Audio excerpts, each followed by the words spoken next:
সকালবেলা থেকে গোপালের জন্য কি রান্না করবো কিছু ভেবেই পাচ্ছি না। তো অনেকদিন ভাবলাম আলু ভাতে শুকনো লঙ্কা দিয়ে মাখি না, তো আজকে গোপালের প্রসাদে কিন্তু এটাই করব। তো রাধে রাধে বন্ধুরা, welcome back to my channel. তো তোমরা সকলে কেমন আছো? আশা করি ভালো আছো, আর আমি কিন্তু ভালো আছি তোমাদের কৃপায় আর গুরুদেবের কৃপায়। আর আজকে আমি সকাল সকাল ব্লগটা স্টার্ট করে দিলাম গোপালের বাল্যভোগ থেকে। তোমরা জানোই প্রত্যেকদিন আমি তোমাদেরকে সব কিছু দর্শন করাই। আর তারপরে দেখো গোপালের শোনার জন্য অন্ন চাপিয়ে দিয়েছি আর ভাতে আলু দিয়ে দিয়েছি একটা, কারণ আমি একা গোপালের মতন শুধু প্রসাদ দিয়েছি আর কারোর জন্য তো নয়, তাই জন্য একটা আলুই দিয়ে দিয়েছি। দেখো হয়ে গেছে। আর এই যে দেখো দুপুরে ভোগ দর্শন করো। আজকে রান্নাবান্না তেমন কিছু ছিল না বলে তোমাদের সাথে শেয়ার করলাম না। তো অন্ন, ডাল, বেগুন ভাজা আর এই আর হচ্ছে আলু ভাতে আর মিষ্টি দিয়ে গোপালকে সেবা দিয়ে দিলাম। আর এটা আবার কিন্তু অনেকক্ষণ পরে, এটা আবার কিন্তু বিকালবেলাতে। তো বিকালবেলা দেখো গোপাল শোনার জন্য আম এনে রেখে দিয়েছে মা। আর এই যে প্রথমে যেগুলো দেখলাম ওগুলো আমার গাছের আম আমাদের, আর এটা আমাদের গাছের। আর এই বাদবাকি যে প্যাকেটে যেগুলো দেখছো সেগুলো আরেকটা বৌদি ভাই আমাদের দিয়েছে, তার গাছের আম এগুলো। এগুলো হচ্ছে তাদের গাছের আম। তো বিকালবেলা আছে ভেবে রেখেছি গোপাল সোনাকে আম আর আঙুর ফল আর মিষ্টি দেবো গোপালকে। তো দুপুরবেলা ভেবেছিলাম গোপালকে মিষ্টি আর আম দেবো, তো দিইনি আর পরে। তো তারপরে আমি বিকালবেলাটা দিয়েছিলাম। দেখো আমটা খুব সুন্দর খেতে, আমাদের কাছে শীতলকোটা আম, খুব ভালো লাগে। আর তারপরে আমি আবার সন্ধ্যারতি করে নিলাম সন্ধ্যাবেলায়। তো সন্ধ্যারতি করার পর আবার গোপাল সোনার জন্য টিফিন করতে হবে, যে চাউমিন করবো ভেবে রেখেছি। তো ওই জন্য আমি একটু তাড়াতাড়ি করছি আর গোপাল সোনাদের ভিডিও করে দর্শন করিয়ে আবার চলে যাবো রান্নায়। তো ওদিকে দেখো জলটা গরম বসিয়ে দিয়েছে, আর এই যে চাউমিনের প্যাকেট, দুটো প্যাকেট নিয়ে এসছে। তো এখন আগে আমাদের চাউমিনে একটা প্যাকেট করলে 4-5 জন খেয়ে নিতাম, আর এখন দুজনে তাই হয় না ভালো করে। তো যাই হোক, দুটো প্যাকেটে 4 জন তো খাওয়াই যায় না, 3 জন ঠিক আছে তবুও টিফিন হিসাবে। যদি কেউ পেট ভরে চাউমিন খেতে চায় পারবে না। তো দেখো আজকে একটু ফুড কালার ইউজ করলাম, তো একটু ফুড কালার দিয়ে দিলাম, আর দেখতে ভালো লাগে। আর এদিকে আমি দেখো সবজিটা বানিয়ে নিচ্ছি, আজকে ভিডিওটা মা করছে। আর দেখো গোপালের জন্য সবজি বানাচ্ছে, আর এদিকে আমাদের বিড়াল দেখো বসে আছে আমার পাশে। ওর এখন দুধ খাবে, দুধ দিতে হবে, কেউ দুধ দিচ্ছে না ওকে। তাই আমার কাছেও বলতে এসছে, আমি যে তুই ক্যাপসিকাম খা, তো খাবে, ও তো খায় না। তো তাকিয়ে রয়েছে, চুপচাপ বসে রয়েছে। আবার এক্ষুনি গিয়ে আমার পাশে আবার ধাপ করে শুয়ে পড়লো। তো এত ভালো বিড়াল আমাদের, ওই দেখো আমার পাশে গিয়ে শুয়ে পড়লাম। তো ভালো, এত ভালো বিড়াল যে সব কথা বোঝে। তো ও মাকে বলছে দুধ দিতে, মা বলছে দাঁড়া আমি ফুচকা খাবো, খেয়ে তারপর তোকে দেবো।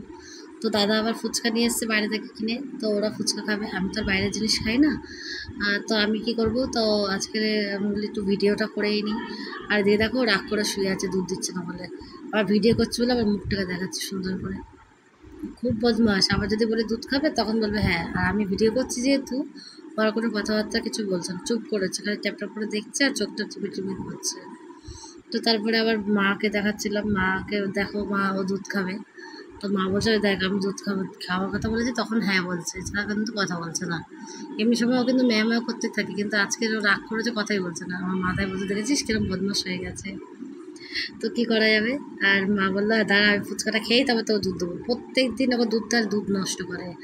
তো ওই জন্য মা বলে দাঁড়া আমি ফুচকাটা খেয়ে নিই। আমরা হ্যাঁ তাহলে খাও, আমি একটু ভিডিও করি। মা বলে খাওয়াটাও তো তুলতে হবে, আমি বললাম হ্যাঁ একটু তুলে দিই, কী হয়েছে। তো মা আবার ফুচকাটা খাচ্ছে, এবার আমি আবার চলে যাবো রান্নার দিকে। ওদিকে রান্নাটা বসিয়ে এসেছি, আর এদিকে চাউমিনের সবজিটা বানানো আমার হয়ে গেছে। এবার গিয়ে সবজিটা কড়াইতে তেল গরমও হয়ে গেছে, তেলের মধ্যে সবজিটা দিয়ে দিলাম। তারপরে আজকে আবার আরেকটা জিনিস, আজকে আমরা তো মুদি কেয়ারের জিনিস খাই, তো মুদি কেয়ারের খুব ভালো ভালো জিনিস আছে, কিন্তু দাম হয়তো কস্টলি, কিন্তু শরীরের পক্ষে খুবই উপযোগী আর উপকারী। কারণ আমরা যে তেলগুলো ইউজ করি সেই তেলে আমাদের কোনো গ্যাস অম্বল কিছু হয় না, এটা মারাত্মক সত্যি কথা। আর যদি কেউ খেয়ে থাকো তাহলে অবশ্যই জানবে, যদি না কেউ খেয়ে থাকো তাহলে কী করে জানবে।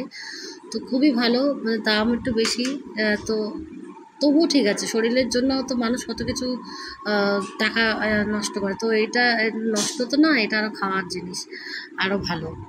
তো দেখো এদিকে আমি ক্যাপসিকাম এটার মধ্যে একটু সামান্য হলুদ দিয়ে ভেজে নিচ্ছি।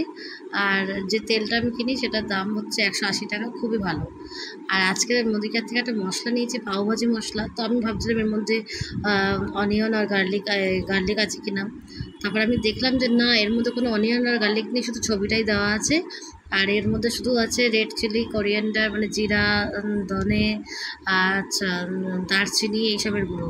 তো এগুলো আজকে খুব ভালো লাগলো যে এরকম একটা মশলা যেটা আমাদের খাওয়ার উপযোগী। তো তো ওটা দিয়েই আমি আজকে চাউমিনটা করছি। এটা হচ্ছে পাওভাজি মশলা, তো পাওভাজিতে এখন খাচ্ছি না, তো চাউমিন খাচ্ছি, তো চাউমিনের মধ্যে অল্প দিয়ে নিলাম। আর এতে কিন্তু গন্ধটা খুব সুন্দর বেরোচ্ছিলো, মানে একদম সেই দারচিনি লবঙ্গ এইসব থাকলে কীরকম গন্ধ বেরোয় সেরকম গন্ধ বেরোচ্ছিলো, খুব ভালো। তো এরপরে গোপালের ভোগের থালাটা সাজিয়ে নিচ্ছি আমি। তো তো আজকে সাজানোটা দেখালাম, প্রতিদিন টাইম হয় না। তো এরপরে ভোগটা চাউমিনটা ভোগ লাগিয়ে দেবো, তারপরে গোপাল দর্শন করিয়ে ভিডিওটা শেষ করছি। রাতের ভোগ আর দর্শন করালাম না। তো তোমরা সকলে একে একে দেখতে থাকো। আর আজকের মতন কিন্তু ভিডিওটা এই অবধি। আর তোমাদের যদি আমার ভিডিওটা একটু কোথাও ভালো লাগে তাহলে অবশ্যই লাইক কমেন্ট শেয়ার করতে ভুলবে না।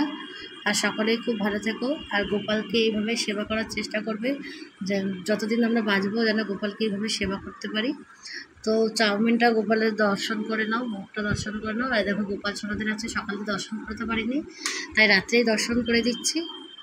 তোমরা দর্শন করে নাও। আর গোপালদেরকেও রাতের মধ্যে শয়ন দেবো, তোমরাও শুয়ে পড়ো। রাধে রাধে, শুভরাত্রি, জয় শ্রীরাম।